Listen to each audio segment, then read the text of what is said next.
তোকে তোকে তোকে পড়ছে মনে জোয়ারে এসেছে ডুবেছে ডুবেছে।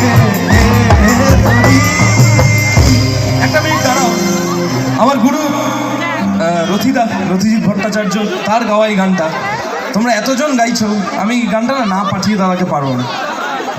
তাহলে একসাথে গাইবো, হ্যাঁ কিশোরীটা আবার প্রথম থেকে গাই তাহলে। উরু উরু প্রাণ